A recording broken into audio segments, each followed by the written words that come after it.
Selanjutnya dalam hitungan ketiga kami persilahkan Menteri Pendidikan Dasar dan Menengah dan PLT Kepala Badan Kepegawaian Negara untuk menekan tombol. Kita hitung mundur bersama-sama. 3, 2, 1. Pembaruan pengelolaan kinerja guru, kepala sekolah dan pengawas sekolah tahun 2025 mudah, bermakna, dan bermutu untuk semua telah resmi dirilis.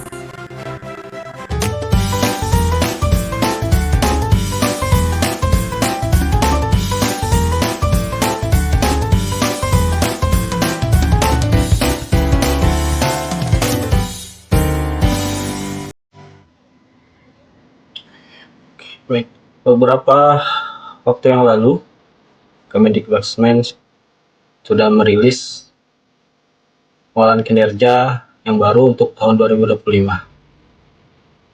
Dalam rilis tersebut itu dijelaskan ada beberapa perubahan yang akan terjadi pada tahun 2025 nanti.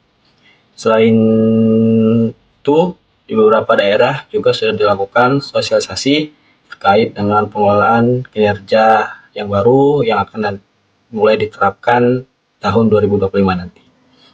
Nah, pada video kali ini kita akan membahas secara singkat atau secara ringkas apa saja sih perubahan-perubahan yang akan mulai diterapkan nanti tahun 2025. Intinya,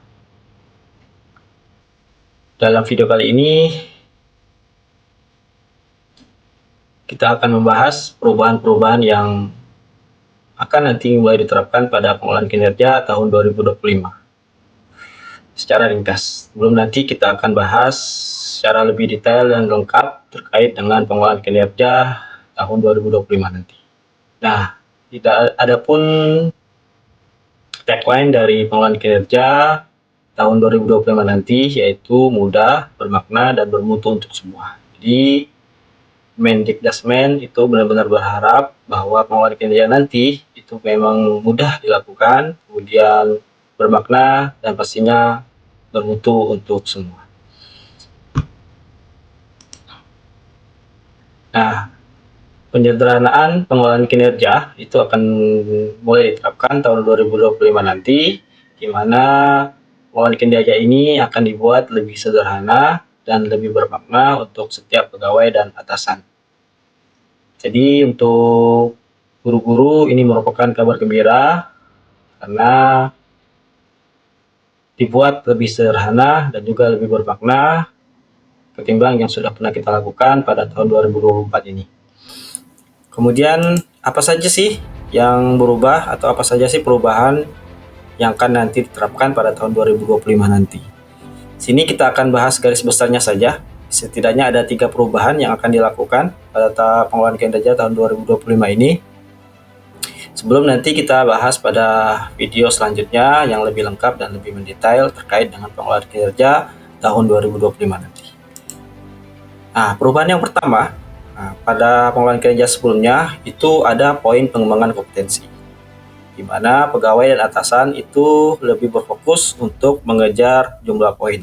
Jadi pada pengelolaan kinerja yang sudah kita laksanakan tahun 2024 ini, itu ada pengembangan kompetensi di mana setiap indikator yang kita pilih pada pengembangan kompetensi tersebut itu ada jumlah poin, minimal 32 poin. Jadi kita harus mengejar poin-poin tersebut.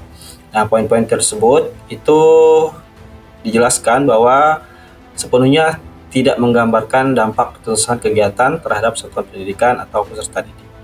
Itu untuk tahun 2024. Nah, untuk saat ini, tahun 2025 nanti, itu tidak ada lagi poin pengembangan kompetensi. Jadi, tidak ada lagi poin realisasi kegiatan pengembangan kompetensi yang mana sebelumnya kita diminta untuk minimal 32 poin. Jadi, pegawai hanya mengisi refleksi setelah melaksanakan kegiatan sebagai bahan dialog kinerja bersama atasan. Ini perubahan yang pertama terkait dengan pengembangan kompetensi, poin pengembangan kompetensi.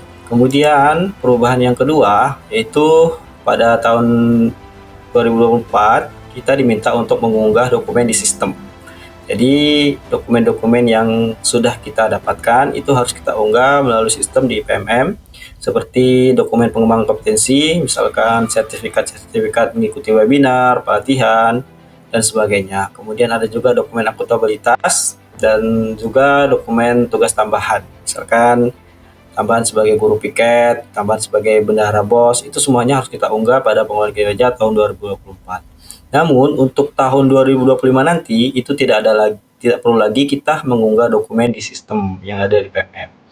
Nah, inilah kemudahan yang sangat bagus ya. Jadi kita tidak perlu mengunggah dokumen. Jadi dokumen itu kita tunjukkan saja ke atasan di luar sistem.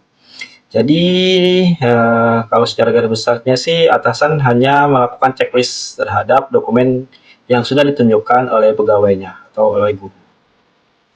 Apakah dokumen itu sudah ada, sudah tersedia, ataupun sudah sesuai dengan pengembangan kompetensi yang dipilih ya. Kemudian yang perubahan yang ketiga atau perubahan yang terakhir yaitu kalau 2024 kemarin kita melakukannya 2 kali dalam setahun, itu per semester ya. Itu ada 2 periode Januari sampai Juni dan periode Juli sampai Desember. Dan perubahan pada tahun 2025 nanti itu cukup kita lakukan setahun sekali. Jadi tidak perlu lagi kita melakukan 2 kali dalam setahun, cukup 1 kali dalam setahun. Jadi untuk rangkaian tahapan perencanaan, pelaksanaan, dan penilaian itu kita lakukan sekali dalam setahun. Ya. Nah, inilah terkait tiga perubahan mendasar yang nanti akan diterapkan pada pengelolaan kinerja 2025. Semoga informasi ini bermanfaat. Nanti kita akan lanjutkan lagi pada video berikutnya terkait dengan pengelolaan kinerja tahun 2025 secara lebih detail dan lebih mendalam. Jangan lupa untuk like, subscribe, dan bagikan video ini agar lebih menjangkau banyak orang dan semoga video ini bermanfaat.